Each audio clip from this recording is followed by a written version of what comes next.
सभी को visible Audible हूँ मैं? एक बार कमेंट करके सभी लोग बता देंगे कि हाँ जी मैम आप विजिबल भी और ऑडिबल भी हो।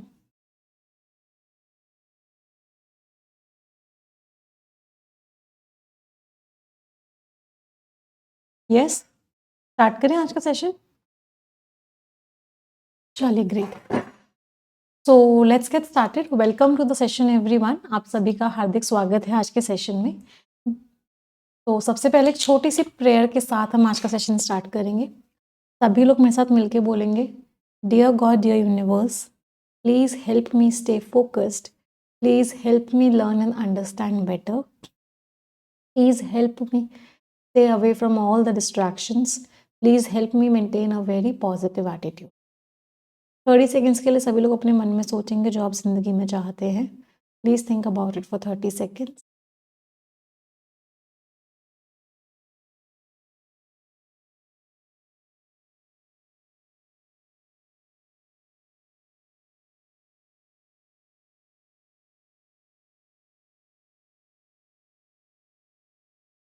Repeat this line with me, dear God, dear universe, please help each and every one of us get what we want in life। तो आज के सेशन, बेसिकली आज की जो क्लास है वो एक तरीके से क्विज फॉर्मेट में होने वाली है। आप लोगों को रीडिंग कॉम्प्रीहेंशंस दिखाए जाएंगे। 7 से 8 मिनट का टाइम मिलेगा हर रीडिंग कॉम्प्रीहेंशन में। क्वेश्चंस का आपको आंसर देना होगा। चैट ऑफ रहेगी जिससे कि आपको कोई डिस्ट्रैक्शन ना हो। हर रीडिंग कॉम्प्रीहेंशन के बाद मैं आपको समझाऊंगी और आप लोग मुझे अपने मार्क्स बताएं। आज की क्लास में जो पास मार्क्स है वो 7 है। कम से कम आपके 7 नंबर आने चाहिए आज की क्लास में, ये मुझे सबसे उम्मीद है। स्टार्ट करें? Shall we start the session? Excited everyone? तो लेट्स गेट स्टार्टेड। आज का सेशन स्टार्ट करते हैं। All the best. सभी की स्क्रीन पे पहला रीडिंग कॉम्प्रीहेंशन आता है, अब बहुत अच्छे से सॉल्व करना। चलो लेट्स गेट स्टार्ट।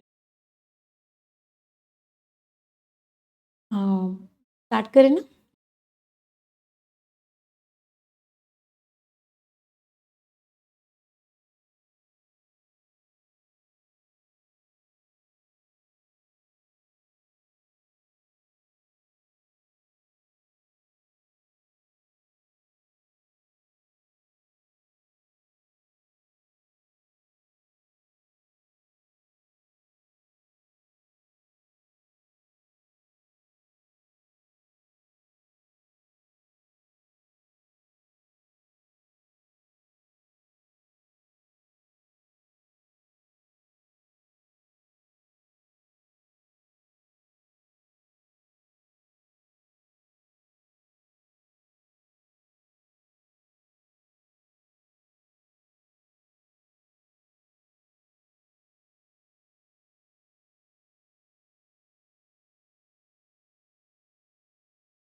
चलिए शैल वी डिस्कस, देखते हैं क्या क्या स्कोर्स है। तो सबसे पहले हमने क्या किया बेटा, सबसे पहले हमने क्वेश्चंस पढ़े और हर क्वेश्चन में हमको जो कीवर्ड लग रहा था वो लिख लिया। तो यहाँ पे इंडिया का फॉरेस्ट कार्बन सिंक कैपेसिटी मुझे कीवर्ड समझ में आया, यहाँ पे ग्रीन इंडिया मिशन समझ में आया, यहाँ पे नंबर था तो 11 मिलियन 2015-2023 ये समझ में आया। अच्छा, एम्बिशन वर्ड का मुझे क्या बताना था, choose the synonym of imperatives. Imperative का सिनोनिम बताना था और एम्बिशन का एंटोनिम बताना था। इम्पेरेटिव का मतलब होता है कोई चीज जो बहुत इंपॉर्टेंट है, कोई चीज जिसके बिना काम नहीं चलेगा, उसको आप क्या बोलते हो कि वो चीज क्या है, इम्पेरेटिव है। तो सिनोनिम क्या, चॉइस नहीं है ना, ऑप्शन नहीं है। हाँ, नेसेसिटी है, सजेशन नहीं है, इंपॉर्टेंट है। प्रायोरिटी भी हो सकता है, प्रायोरिटी मीन्स कि आप बहुत ज्यादा ऊपर रख रहे हो आप उस चीज को। चलो इसके ऊपर मैंने छोटा सा टिक लगाया। अब मुझे एंटोनिम बताना है एम्बिशन का। एम्बिशन क्या है, आपकी सोच, आप क्या चाहते हो। तो कॉशन, केयरफुल होना इसका एंटोनिम तो नहीं है। हाँ, टिमिडिटी, आप डरपोक हो रहे हो। तो एम्बिशन है कि आप बहुत आगे की सोच रहे हो, टिमिडिटी आप डरपोक पना दिखा रहे हो, आप आगे की सोच ही नहीं रहे। तो answer is what, answer is C. चलो अगला, इसमें हमको क्या कीवर्ड समझ में आया, अफॉरेस्टेशन एफर्ट, चैलेंजेस क्या हैं, ठीक है। अगला क्वेश्चन, लीगल और इम्प्लीमेंटेशन में क्या डिफरेंस है, रिश्ता क्या है इनके बीच में। ग्रीन इंडिया मिशन, फिर से वही कीवर्ड निकल के आया। उड़ीसा और छत्तीसगढ़ कीवर्ड निकल के आए। अच्छा, यहाँ पे फिलर का क्वेश्चन था, फिलर का क्वेश्चन है यहीं की यहीं करने की कोशिश करते हैं। अगर हो गया तो बहुत अच्छी बात है, नहीं तो पैसेज की बात करने की कोशिश करेंगे। तो इंडिया की जो अफॉरेस्टेशन स्टोरी है वो रेसल्ड है। रेसल वर्ड का मीनिंग क्या होता है कि उसमें ना बहुत ज्यादा लड़ाई चल रही है। तो इसका मतलब यहाँ पे जो टोन आएगी ना वो नेगेटिव आएगी। कुछ कमियां हैं, कमियां हैं तो खराब कमियां हैं, इसका मतलब टोन कैसी आएगी, नेगेटिव आएगी। ठीक है, चलो। प्लायंट का मतलब होता है जो हर चीज को फॉलो करे, एडहियरेंट हो, कंप्लायंट हो। तो प्लायंट तो पॉजिटिव टोन का हो गया, जो हर चीज को फॉलो करे। इम्बैलेंस इसलिए नहीं होता क्योंकि गैप नाउन है और नाउन के बारे में जो वर्ड बताएगा वो एडजेक्टिव होगा।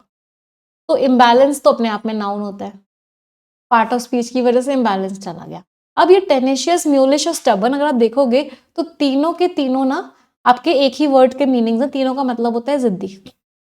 अब यहाँ पे टेनेशियस एक पॉजिटिव टोन का वर्ड होता है, जिद्दी तो हो लेकिन आप ठान के बैठो कि मुझे काम करना ही करना है, पॉजिटिव टोन है। तो ये वाला वर्ड टोन की वजह से एलिमिनेट हो गया।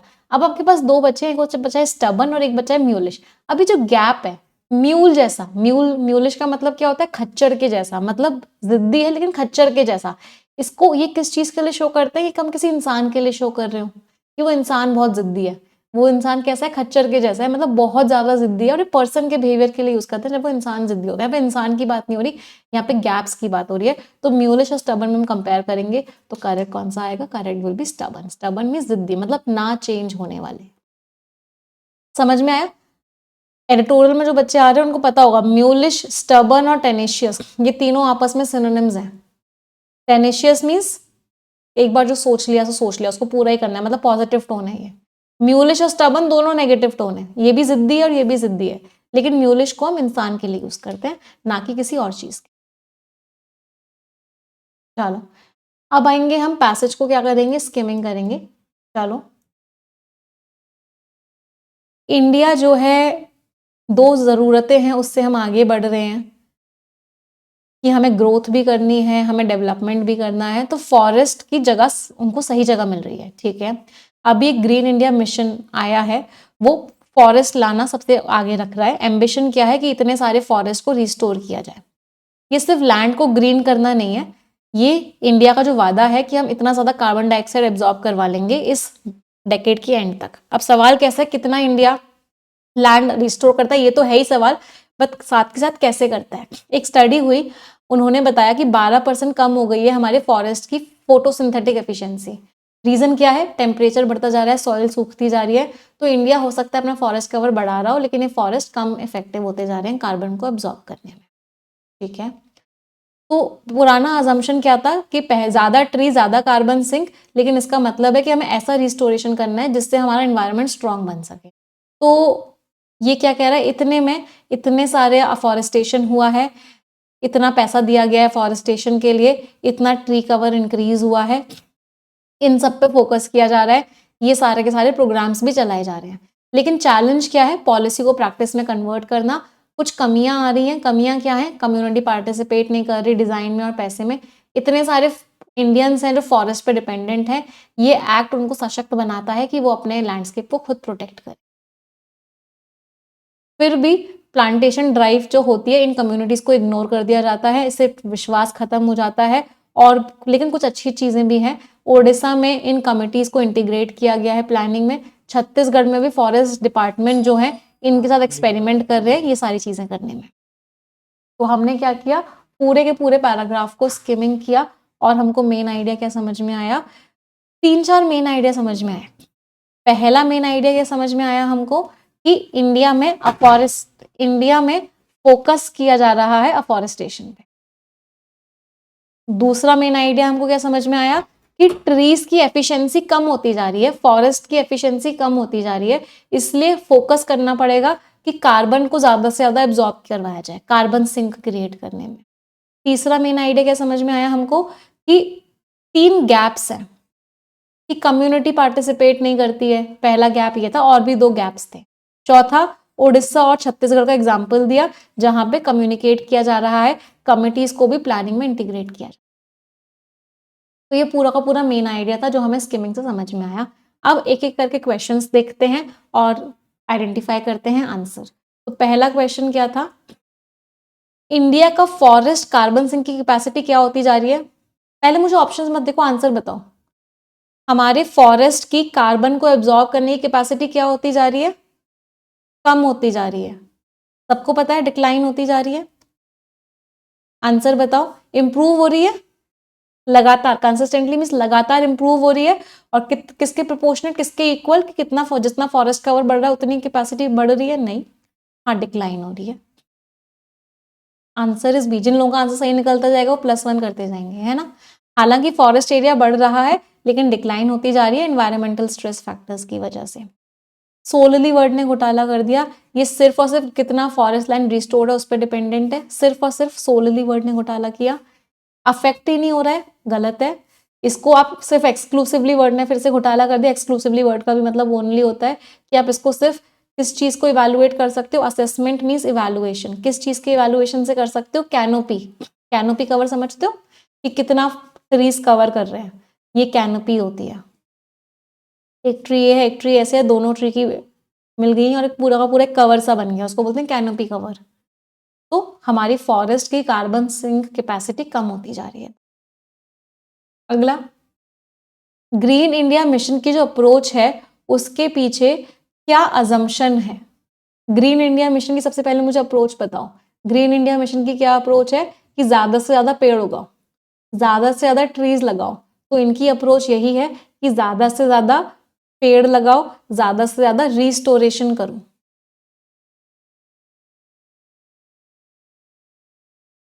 नहीं, अच्छा, ग्रीन इंडिया मिशन की रिवाइज्ड वाली पूछी गई है।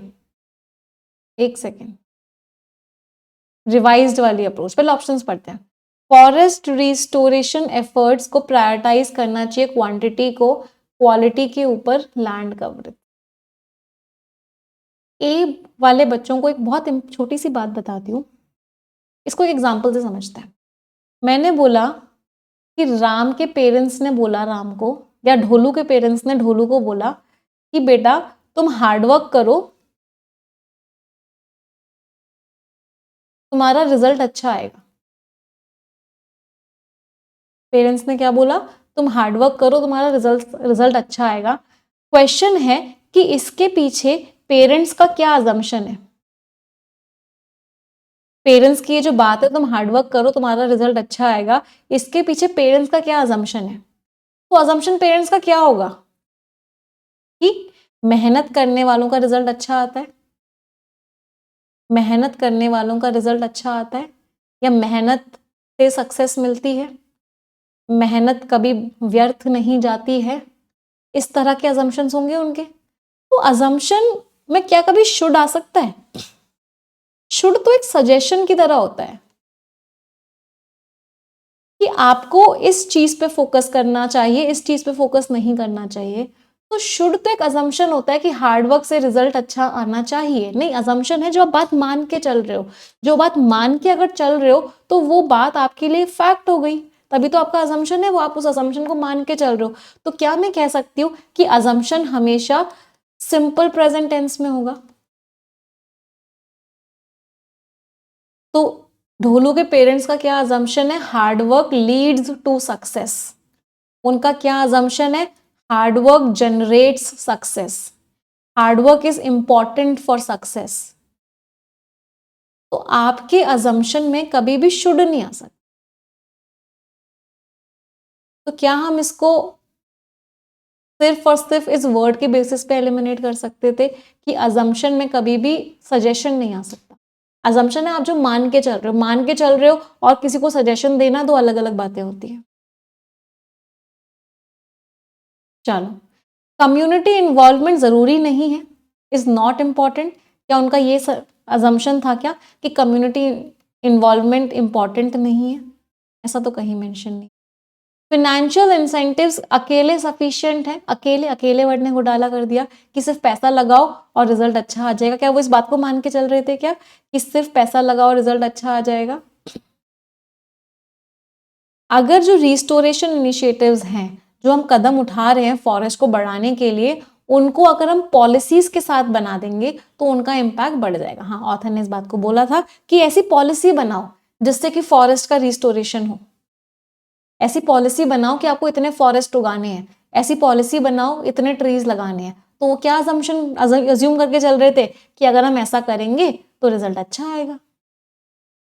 बिल्कुल मैच कर गया। क्लाइमेट प्लेजेस को, जो वादे होते हैं, उनको आप पूरा कर सकते हो बिना इकोलॉजिकल रेजिलियंस फैक्टर्स के, मतलब इन्वायरमेंट को स्ट्रॉन्ग बिना बनाए। ई वाले बच्चों को महापापी अवार्ड मिल रहा है। इन्वायरमेंट को बिना स्ट्रॉन्ग बनाए क्या आप क्लाइमेट का वादा पूरा कर सकते हो? बिल्कुल ही गलत है।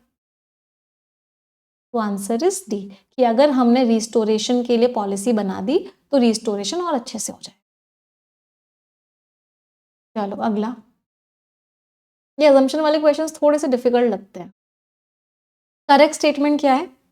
ग्रीन इंडिया मिशन ने 11 मिलियन से ज्यादा हेक्टेयर कर लिया। अभी हमने जब एक कीवर्ड मार्क किया था तो हम इस सेंटेंस को पढ़ रहे थे, तो वहां पे लिखा हुआ था कि 11 पॉइंट समथिंग मिलियन किया है ना? याद आ रहा होगा सभी को। नहीं याद आ रहा तो देखो, 11.22 लिखा हुआ था। 11.22 मिलियन हेक्टेयर हो चुका है ना? तो ये तो क्लियरली मेंशन था। इंडिया का फॉरेस्ट कवर परसेंटेज डिक्रीज तो नहीं हुआ, इंक्रीज हुआ है भाई। डिक्रीज कहां से हो गया? इंक्रीज हुआ है। यहां डिक्रीज लिखा हुआ है, बिल्कुल ही गलत है। फॉरेस्ट राइट एक्ट इंश्योर करता है कि अपने आप कम्युनिटी पार्टिसिपेशन हो जाएगा सारी की सारी ड्राइव्स में। या सारी ड्राइव में ऑटोमेटिक हो जाएगा, कुछ करना नहीं पड़ेगा, अपने आप हो जाएगा? अपने आप कैसे होगा भाई? ऑटोमेटिक वर्ड ऑल सब में अपने आप हो जाएगा, कुछ करने की जरूरत ही नहीं है। बिल्कुल ही गलत है। That is a, only first, सिर्फ और सिर्फ फर्स्ट आंसर। अगला, ये हमने कर ही लिया। इनमें से कौन सा है जो बताता है कि अफॉरेस्टेशन एफर्ट में इंप्लीमेंटेशन चैलेंजेस हैं? अच्छा, इंप्लीमेंटेशन चैलेंजेस क्या थे? 3 गैप्स की बात करी गई थी। कितने गैप्स की बात करी गई थी? 3 गैप्स की बात करी गई थी। तो पहले मुझे बताओ कौन कौन से 3 गैप थे वो? 3 गैप कौन कौन से थे? कम्युनिटी पार्टिसिपेशन, कि कम्युनिटी पार्टिसिपेट नहीं कर रही है। इकोलॉजिकल डिजाइन, एक डिजाइन का गैप था। और एक फाइनेंसिंग, कि पैसा अच्छे से नहीं मिल रहा है। तो 3 गैप्स यहाँ पे लिखे हुए थे। चलो अब देखते हैं। फाइनेंसिंग, इकोलॉजिकल डिजाइन और community participation.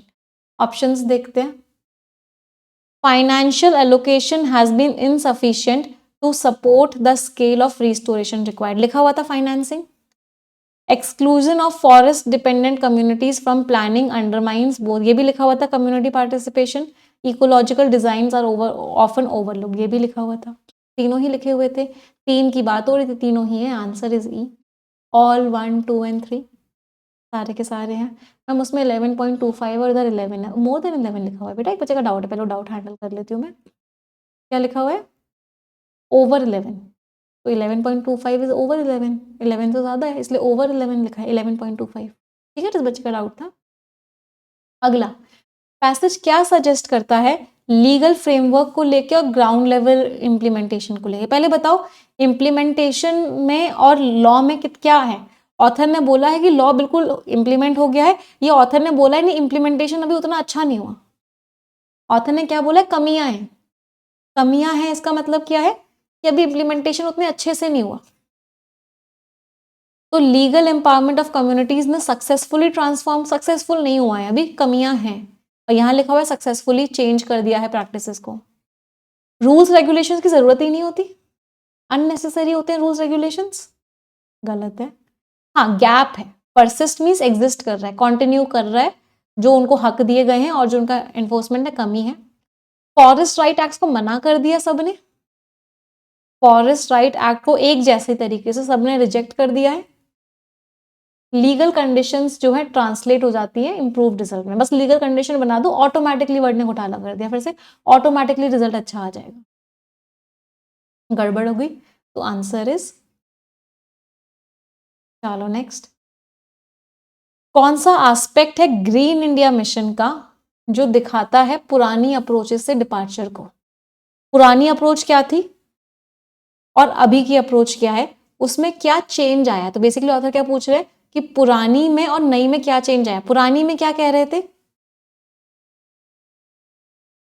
Allocation of financial resources to state government, अब स्टेट गवर्नमेंट को पैसा दे रहे हैं, पहले किसी और गवर्नमेंट को देते थे, ऐसा तो कहीं नहीं था। Quantitative target for hectare of land, कुछ डेडलाइन भी दी है कि इस तारीख तक हो जाना चाहिए, इतना हेक्टेयर हो जाना चाहिए, नहीं।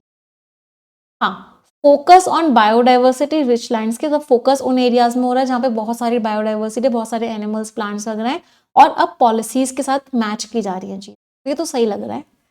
फॉरेस्ट का रोल पहचाना जा रहा है किस चीज को अचीव करने में? नेशनल कार्बन सीक्वेस्ट्रेशन कमिटमेंट, कि कार्बन को कम करने में फॉरेस्ट का रोल है, तो पहले भी था अब भी थे। डी वाले बच्चों को महापापी अवार्ड दिया जाता है, क्यों? कह रहे पहले वाले में और नए वाले में चेंज क्या आया है? ये तो पहले वाले में भी था कि फॉरेस्ट का रोल समझा जा रहा था, नए वाले में भी फॉरेस्ट का रोल समझा जा रहा है, तो ये तो कोई चेंज नहीं है, हमें चेंज बताना था। पिछले वाले से नए वाले में चेंज किया, पिछले वाले में था कि सिर्फ पेड़ उगाओ पेड़ उगाओ पेड़ उगाओ, नए वाले में है कि पॉलिसीज बनाई गई, नए वाले में है कुछ एरियाज पे फोकस किया गया, तो ये चेंज आया है। इंप्लीमेंटेशन करो, सेंट्रलाइज्ड गवर्नमेंट एजेंसी इंप्लीमेंट करेगी, लोकल बॉडी इंप्लीमेंट नहीं करेगी, ऐसा भी कहीं मेंशन नहीं था। अगला, ओडिशा और छत्तीसगढ़ का एग्जाम्पल क्यों दिया गया? ओडिशा और छत्तीसगढ़ का एग्जाम्पल क्यों दिया गया? कि कम्युनिटी से लिंक करवाने के लिए, कि कम्युनिटी के साथ काम मिलजुल के करोगे तो रिजल्ट अच्छा आएगा, तो इनका एग्जाम्पल इसीलिए दिया गया था कि कम्युनिटी के साथ मिलजुल के काम करो तो रिजल्ट अच्छा आएगा। तो सक्सेसफुल रिस्टोरेशन के लिए जरूरत है कि आप ऑब्जेक्टिव्स को कम्युनिटी के साथ लिंक करो, अलाइन करो मीन्स मैच करो। स्टेट लेवल फाइनेंशियल इंसेंटिव ज्यादा इफेक्टिव होता है नेशनल पॉलिसी फ्रेमवर्क से। ट्राइबल रीजन को बहुत चैलेंजेस फेस करने पड़ते हैं जो बाकी जगहों को नहीं करने पड़ते। एनिमल्स वगैरह को ज्यादा प्रायोरिटाइज करो, कार्बन कम करने के गोल को मत करो। Joint forest committee automatically guarantee कर दी कि बस एक कमेटी बना दो, ऑटोमेटिकली रिजल्ट अच्छा आ जाएगा, ऑटोमेटिकली वर्ड ने घोटाला कर दिया। आंसर इज कम्युनिटी के साथ कदम से कदम मिला के चलो, इसलिए ऑथर ने छत्तीसगढ़ और उड़ीसा का एग्जाम्पल दिया। क्या क्या स्कोर्स है सभी के आउट ऑफ 9? आपको पास होने के लिए 7 मार्क्स चाहिए। अब जितने भी नंबर आए हैं अगले पैसेज में आपको इतने नंबर लाने होंगे कि कम से कम आपके 7 नंबर तो आ जाए। स्टार्ट करें नेक्स्ट पैसेज, तैयार? Everyone ready? चलिए, ऑल द बेस्ट एवरीवन।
हाँ जी, शैल वी डिस्कस? इस पैसेज को करने के बाद ना आपका बहुत कुछ दिमाग खुला होगा। चलो डिस्कस करते हैं पहले। न्यूटन जी का statement standing upon the shoulder of giants, ठीक है, ये कीवर्ड लगा हमको। अगला करेक्ट स्टेटमेंट बताना था, कोई कीवर्ड नहीं लगा। टोन में कोई कीवर्ड नहीं है। इसमें who invented the digital computer, ये पूरा का पूरा ही मिल जाएगा। JVA की डिसीजन मेकिंग प्रोसेस, ठीक है, JVA की इन्वेंटिव कैपेबिलिटीज, ऊपर ऊपर से हमने पढ़ लिया। चलो अब पैसेज पे आते हैं। साइंस एंड टेक्नोलॉजी में प्रोग्रेस एक इंसान नहीं करता है। इसैक न्यूटन इस बात को कह रहे थे कि मैंने देखा है कि एक इंसान बहुत सारे लोगों के शोल्डर्स पे खड़ा होता है, लेकिन जब क्रेडिट की बात आती है ईजी नहीं होता है। अगर आपसे पूछा जाए किसने कंप्यूटर बनाया, आपको लग रहा होगा कि इसका कोई एक आंसर होना चाहिए, बट इसका आंसर एक नहीं हो सकता। अलग अलग लोगों के अलग अलग आंसर्स होंगे। एक आंसर ये हो सकता है। तो बेसिकली काम कोई एक इंसान नहीं करता, काम बहुत सारे लोग करते हैं। आप नाम किसी एक को दे देते हो। तो बेसिकली ऑथर ने क्या बोला कि साइंस एंड टेक्नोलॉजी में काम करने वाला एक नहीं होता है। एक इंसान जिसका नाम सामने आ जाता है वो बहुत सारे लोगों के शोल्डर्स पे खड़ा होता है। मतलब बहुत सारे लोग उसको सपोर्ट कर रहे होते हैं, बहुत सारे लोग काम कर रहे होते हैं एक साथ। तो अगर आप पूछोगे who invented the digital computer, एक आंसर नहीं मिलेगा आपको, हर किसी के नजरिए से अलग अलग आंसर मिलेगा। अब बात करते हैं JVA की। तो JVA इनके बेटे थे। ये एक 2 रूम के स्कूल हाउस में थे, इस टाउन में थे। इनकी जो स्टडीज़ थी बहुत तेज़ी से हुई, इन्होंने ग्रेजुएशन कर ली इस एज तक। इनके पेरेंट्स इनको एनकरेज करते थे अलग अलग चीज़ करने की, और इसकी वजह से इनकी पर्सनालिटी बनी। पापा इनको कैलकुलेटिंग डिवाइसेस देते थे, मम्मी इनको नंबर्स वगैरह बहुत सिखाती थी। इन सब की वजह से इनका रोल आया एक कंप्यूटर बनाने में। इन्होंने डिग्री यहाँ से ली, इन्होंने टीचिंग फेलोशिप यहाँ से ली। इनके पास बहुत सारे ऑफर्स थे, हार्वर्ड से भी ऑफर था, लेकिन इन्होंने यहाँ से किया। क्यों इन्होंने यहाँ से किया? क्योंकि इस इंस्टीट्यूशन की अच्छी रेप्यूटेशन थी और ये पहला ऑफर था जो उनको मिला था। चलो अब आ जाते हैं क्वेश्चंस पे। अब मुझे आंसर दो। पैसेज हमने समझ लिया। Standing upon the shoulders of giants का मतलब क्या है कि साइंटिफिक प्रोग्रेस एक इंसान नहीं करता है, सब मिलके करते हैं। तो न्यूटन ने इस बात को माना कि साइंटिफिक प्रोग्रेस कोलैबोरेटिव होती है। कोलैबोरेटिव में सब मिलके करते हैं, एक इंसान नहीं करता है, सब मिलके करते हैं। एक इंसान का नाम आ जाता है लेकिन वो इंसान बाकी लोगों के भी शोल्डर्स पे खड़ा होता है। मतलब कोलैबोरेटिव प्रोसेस है, बहुत सारे लोग मिलके करते हैं। न्यूटन का स्टेटमेंट का मतलब है कि जो इंडिविजुअल कंट्रीब्यूशन है वो कम सिग्निफिकेंट होता है कलेक्टिव नॉलेज से। अच्छा, अब यहाँ पे ना बी कह नहीं सकते। न्यूटन ये नहीं कह रहे कि एक इंसान का कंट्रीब्यूशन कम है, एक इंसान के कंट्रीब्यूशन की वैल्यू कम है बाकी लोगों से या कलेक्टिव नॉलेज से। ये सेकंड वाले की ना थोड़ी सी नेगेटिव टोन आ गई। इस बात को हमें समझने की जरूरत है। जो सेकंड वाला है उसमें कंपैरिजन कर दिया कि इसकी वैल्यू कम है, इसकी वैल्यू ज्यादा है। नहीं, ऑथर ने ये नहीं बोला कि इसकी वैल्यू कम है, इसकी वैल्यू ज्यादा है। ऑथर ने ये बोला कि सबने मिलके काम किया है। समझ रहे हो ये सेकंड वाला आंसर क्यों नहीं है? क्योंकि यहाँ पे कंपैरिजन हो गया। ऑथर कंपैरिजन किसी को भी नहीं कर रहे कि इसका कंट्रीब्यूशन कम है, कलेक्टिव नॉलेज, सबकी जो नॉलेज है वो ज्यादा है, एक इंसान का कंट्रीब्यूशन हो सकता है, एक इंसान का कंट्रीब्यूशन बहुत ज्यादा, बाकी लोगों का कम कम हो। अब कंपैरिजन न्यूटन ने कहीं भी नहीं किया। बस न्यूटन ने ये बोला है कि एक इंसान अकेले नहीं करता, बाकी लोग भी उसको सपोर्ट करते हैं, मतलब कोलैबोरेटिव होता है। पहले बताओ, बस समझ में आई कि सेकेंड वाला क्यों नहीं है आंसर? स्टेटमेंट कहता है कि जो क्रेडिट देना है वो स्ट्रेट फॉरवर्ड होता है। थर्ड वाले बच्चों को महापापी अवार्ड दिया जाता है। क्रेडिट देना इजी है? नहीं है, इट्स नॉट इजी। क्लियरली बोला था ऑथर ने, it isn't that easy. Easy नहीं है भाई। और यहां बोल रहे बिल्कुल स्ट्रेट फॉरवर्ड है, बिल्कुल सिंपल सा है, बिल्कुल ही उल्टा दे रखा है। तो answer is a, only first, सिर्फ और सिर्फ फर्स्ट आंसर। अगला करेक्ट स्टेटमेंट, JVA के फादर इकलौते रिस्पॉन्सिबल थे क्या? मम्मी रिस्पॉन्सिबल नहीं थी क्या? नहीं, मम्मी भी तो थी। इस सोलली वर्ड ने घोटाला कर दिया कि सिर्फ वो इकलौते जिम्मेदार थे जिसकी वजह से उनके बेटे का इंटरेस्ट आया मैथ्स में, कैलकुलेटिंग डिवाइसेस में। सोलली वर्ड ने गड़बड़ करी है। डिजिटल कंप्यूटर का जो इन्वेंशन है वो एक ही इन्वेंटर का है? नहीं, सबके नाम अलग अलग है, बिल्कुल गलत दे रखा है। कोई किसी से पूछोगे कुछ कहेगा, किसी से पूछोगे कुछ कहेगा। जेवीए को जो एक्सपोजर किया गया कैलकुलेटिंग डिवाइस का भी और नंबर सिस्टम का भी, इसकी वजह से उन्होंने इन्वेंशन किया, सही बात है। जेवीए ने ये वाला कॉलेज इसलिए चूज किया मेनली क्योंकि हार्वर्ड की रेपुटेशन खराब थी, और प्राइमरली मेनली रीजन यही था कि इसकी रेपुटेशन खराब थी हार्वर्ड की रेपुटेशन खराब होना रीजन नहीं था। रीजन क्या था? ये उनके पास पहला ऑफर आया था। रीजन क्या था? इसकी बहुत अच्छी थी। हार्वर्ड की खराब थी ऐसा कहीं नहीं बोला। जेवीए ने अपनी हाई स्कूल एजुकेशन कम स्पीड पे करी है? नहीं भाई, बहुत तेज स्पीड पे करी है। 15 साल की उम्र में उन्होंने ग्रेजुएशन कर ली थी। पेस स्लोअर नहीं है, पेस फास्ट है, फास्टर है। तो आंसर इज अगला। पैसेज की टोन कैसी थी? ऑथर ने किसी की बुराई करी है क्या? क्रिटिकल का मतलब होता है बुराई करना, नहीं। ऑथर इमोशनल हो रहे हैं? सेंटिमेंटल इज इमोशनल, क्या ऑथर इमोशनल है? नहीं। ऑथर आपको किसी बात को लेकर मनाने की कोशिश कर रहे हैं, मान भी जाओ ना, अब तो मान भी जाओ ना। क्या ऑथर कन्विंस कर रहे हैं? नहीं। क्या ऑथर फैक्ट्स बता रहे हैं? ऑथर फैक्ट्स बता रहे हैं। ऑथर किसी को बहुत रिस्पेक्ट कर रहे हैं। ऑथर फैक्ट्स बता रहे हैं बेसिकली कि इन्होंने इस एज में ग्रेजुएशन करी, इनके मम्मी ये करती थी, इनके पापा ये करते थे, इन्होंने इस कॉलेज में किया, इस कॉलेज को मना कर दिया। फैक्ट्स बता रहे हैं, ऑब्जेक्टिव टोन है। अगला, who invented the digital computer, इस बात को लेकर आप क्या कह सकते हो? बहुत सारे आंसर्स हैं, नजरिए की बात है। इस एक ही क्वेश्चन के बहुत सारे आंसर हैं, नजरिए की बात है, बिल्कुल सही है। क्वेश्चन सिंपल है क्या? और हर कोई एक ही बात कहेगा? नहीं, क्वेश्चन सिंपल नहीं है, हर किसी का आंसर अलग होगा, नजरिए की बात है। क्वेश्चन दिखाता है कि क्रेडिट देना कितना मुश्किल है भाई, किसी एक इंसान को क्रेडिट नहीं दे सकते कि तुम्हारी वजह से कंप्यूटर आया। बहुत मुश्किल है भाई क्रेडिट देना किसी एक इंसान को, ये तो ऑथर ने बोला इतना मुश्किल है। Answer is both first and third. Next, क्या इन्फर कर सकते हो इनके डिसीजन मेकिंग प्रोसेस को लेके जो उनका करियर, इन्होंने क्या किया था? इन्होंने हार्वर्ड को मना कर दिया था क्योंकि इनके पास एक और इंस्टीट्यूट को इन्होंने हाँ किया था। इन्होंने फाइनेंशियल कंसिडरेशंस को ऊपर रखा कि पैसे किस में ज़्यादा लगेंगे या पैसे किस में कम लगेंगे, फाइनेंशियल कंसिडरेशंस नहीं। इन्होंने ओनली वर्ड ने फिर से घोटाला कर दिया, इन्होंने इसको इसलिए सिलेक्ट किया क्योंकि पास था इनके घर से पास था इसलिए सिलेक्ट किया, नहीं। इन्होंने हार्वर्ड को इसलिए रिजेक्ट किया क्योंकि उनको लगा था छोटे इंस्टीट्यूशन ज़्यादा अपॉर्चुनिटी देते हैं। इनका विश्वास ऐसा था कि छोटे इंस्टीट्यूशन ज़्यादा अपॉर्चुनिटी देते हैं, नहीं।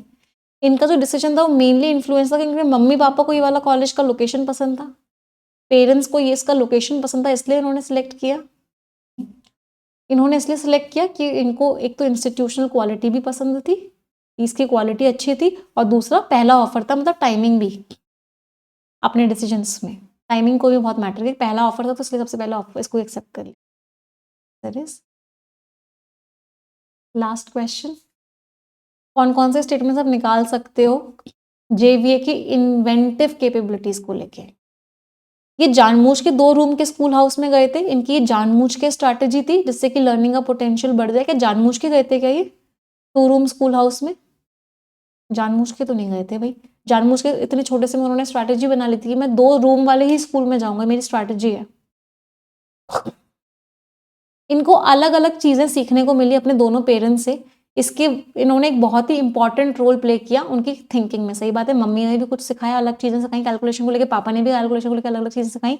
डाइवर्सिटी मीन्स वेराइटी, इनको वेराइटी मिली। इंटेलेक्चुअल मीन्स बुद्धि वाली, दिमाग वाली। स्टिम्युलेशन का मतलब क्या है? एनकरेजमेंट। तो इनको अलग अलग तरह का एनकरेजमेंट मिला दोनों पेरेंट्स से, इसकी वजह से इनकी थिंकिंग अच्छी हो गई, कंप्यूटेशनल थिंकिंग अच्छी हो गई। इनकी जो इतनी तेजी से प्रोग्रेस हुई, ये क्या है कि इनकी जो कैपेसिटी थी और complex problem solving at a young age, कि बहुत ही यंग एज पे ये बहुत ही कॉम्प्लेक्स प्रॉब्लम्स को भी सॉल्व कर लेते थे। इसकी वजह से क्या हुआ, इनकी ग्रेजुएशन इतनी जल्दी हो गई। सही बात है, यंग एज से इन्होंने इतना कुछ करना स्टार्ट कर दिया था। पापा इनको कैलकुलेशन सिखाते थे, मम्मी इनको बाकी चीज़ें बेस वेस क्या सिखाती थी मम्मी, वो भी याद नहीं है। मम्मी क्या सिखाती थी, कुछ बेस लिखा हुआ था ना, हाँ, नंबर सिस्टम्स वगैरह सब सिखाती थी। तो बचपन से ये सब करते थे, इसलिए इन्होंने अपनी ग्रेजुएशन भी जल्दी कर ली। Answer is B, both sex. हाँ जी, क्या मार्क्स है आउट ऑफ 15 सभी के? Scores everyone out of 15? सभी लोग अपने मार्क्स बताएंगे। तो अब ये दोनों के दोनों हमने जो पैसेजेस किए हैं ये आपके प्रीवियस ईयर क्वेश्चंस हैं, SBI PO and IBPS clerk के, और वो भी मेंस लेवल। तो ये वाला जो पैसेज हमने किया है ये एसबीआई पीओ मेंस का है लास्ट ईयर का, और जो इससे पहले वाला जो हमने पैसेज किया था it was IBPS clerk mains last. कर पा रहे हो रीडिंग कॉम्प्रीहेंशन? समझ में आ रहा है कैसे करना होता है? पहले कैसे क्वेश्चंस पढ़ने होते हैं, फिर स्किमिंग करनी होती है, फिर क्वेश्चंस पे आना होता है।